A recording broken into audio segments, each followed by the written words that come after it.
Magus, web novel, Chapter 149, The Last Hurdle. Contrary to Lith's expectations, Colonel Varigrave didn't raise objections to his proposal, allowing him to start studying the mana-blocking parasites. The only issue was that many preparations were required, and the safety measures were much stricter than before. Most of the victims had turned extremely violent, so they needed to be hands and feet strapped to the stretchers to avoid escape attempts. Everything that regarded the magical community needed the Mage Association permission, so Captain Killian was assigned to him as escort and assistant whenever he came in contact with one of the patients.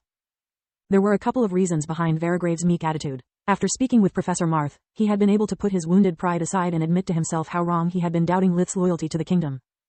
Second, and most important, he was dealing with an internal investigation that had exploded between his hands out of the blue. After Lith had killed the traitorous Lieutenant Vickers and his two accomplices, the cogs of fate had started to move. With the tight discipline the encampment was operated with, the sudden disappearance of middle-level officers couldn't go unnoticed for long. By the end of the first day, the military personnel were on alert, looking for 3 possible deserters. The worst-case scenario was that one of them, if not all, had been infected, and had decided to attempt escaping from the quarantine zone to see their families one last time before their demise. Varigrave couldn't take any risk. If the plague spreaded in the rest of the kingdom, the whole world would have been in danger. Their living quarters were tooth-comb searched looking for any clue about their intentions or destination. By the following day, the situation turned even worse. By checking their military records and work schedules, Varigrave discovered that all 3 of them, at the moment of their disappearance, were on patrol duty in the sector where Lith's tent was located. Normally he would have considered it to be a coincidence, but after what happened to his sworn brother Vilagros, he couldn't dismiss the idea they were traitors sent to finish the job. Varigrave asked for Killian's help, and both had their most loyal men search every place the 3 missing officers had been seen at, looking for clues. The good news was that thanks to Small World, escaping was far from easy, and all the guards at the checkpoints, the only ways out the quarantine zone, were all elite veterans of proven loyalty. Even if one of them was a traitor too, in an 8-man team it would be impossible for him to help his accomplices without the others noticing.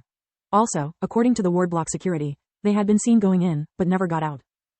Being Lith safe and sound, he couldn't be their target. The thorough search of the encampment led to the finding of a hidden stash and most of the magical items that once belonged to the 3 lieutenants. The stash contained incriminating evidence against 3 powerful noble families and 2 of the missing soldiers, marking them as potential traitors against the crown.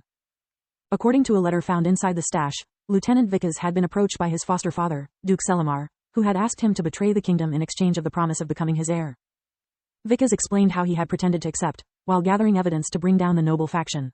According to the letter, he had only managed to identify 2 more, and concluded saying that if anything happened to him, it was likely he had been discovered and killed. Varigrave was moved by Vickers's brave selflessness, cursing himself for not being a leader capable to inspire trust. If Vickers had come asking for his help, maybe things would have ended differently. The final nail in the coffin of Varigrave's hopes for a happy ending was that all the magical items retrieved now lacked any imprinting. That could mean that their owners were dead. Discovering how deeply rooted was the nobles' faction grasp inside the military ranks, Varigrave entrusted all the gathered evidence to Killian, letting the Queen's Corps do the rest. Unbeknownst to Lith, his plan had worked almost flawlessly. It had been him forcing Vickers to write the letter on his notebook, to collect all the magical items and putting them where they could be found. Last but not least, he had found the hidden stash each lieutenant had and put everything together in a single one to make the cover story he had devised work. The only flaw was that he had no idea how to explain the disappearance of the 3 dead bodies.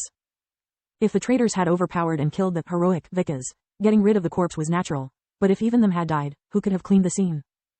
The evidence contained into the secret stash wasn't enough to accuse one of the great noble families of treason, but it undermined their credibility, linking them to several unsolved crimes. It would allow the crown to suppress all their activities and cripple their influence until the investigation was over. Preventing the civil war from occurring was a top priority, so Varigrave could only ignore that mystery for the time being. Damn it, in the king's shoes, I'd kill an incompetent fool as myself without a second thought. He thought. I was so busy doubting Lith's loyalty that I missed the real traitors right under my nose. I can already hear the king and queen quarrel about how corrupted the army is. She will never let his majesty hear the end of it.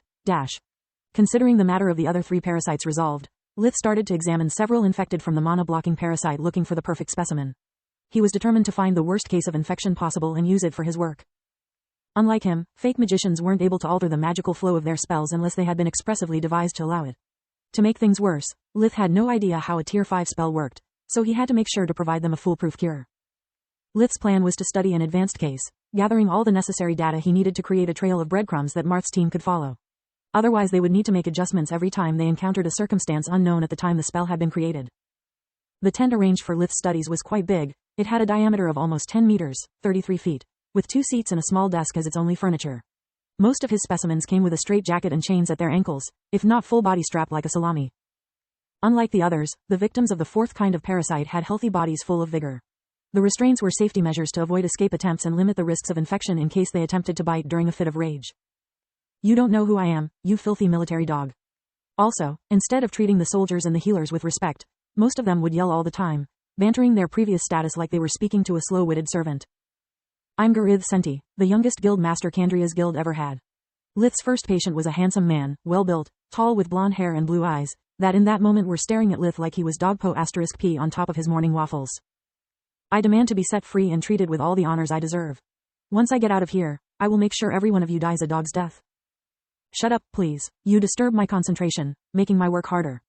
Even using invigoration was a challenge. The specimens' bodies were afflicted by a toxin unlike the others Lith had studied so far. It didn't inflict any direct damage, but was capable of scrambling both internal and external mana, turning any spell in a waste of energy. Overcoming its jamming effect required Lith's sheer willpower and concentration, draining his mana reserves like he was treating a whole village at the same time. Your job? Ha, you are but an incompetent idiot, otherwise I wouldn't be rotting in a shabby tent like a vagrant from over a month. Then he managed to spit on Lith's right eye crystal with uncanny precision, before erupting into a laughter. Lith had never been a Florence Nightingale. His usual calm and respectful demeanor came from the awareness that after being held prisoners for so long, those people deserved to be treated with human respect to ensure their cooperation. You know what, Mr. Senti? Lith cleaned his eye crystal with a handkerchief, and then used it to wipe off some dirt from the sole of his boots. They say that you catch more flies with honey than you do with vinegar. But flies are actually easily attracted with sh*t. Then, he shoved the handkerchief in Gareth's mouth,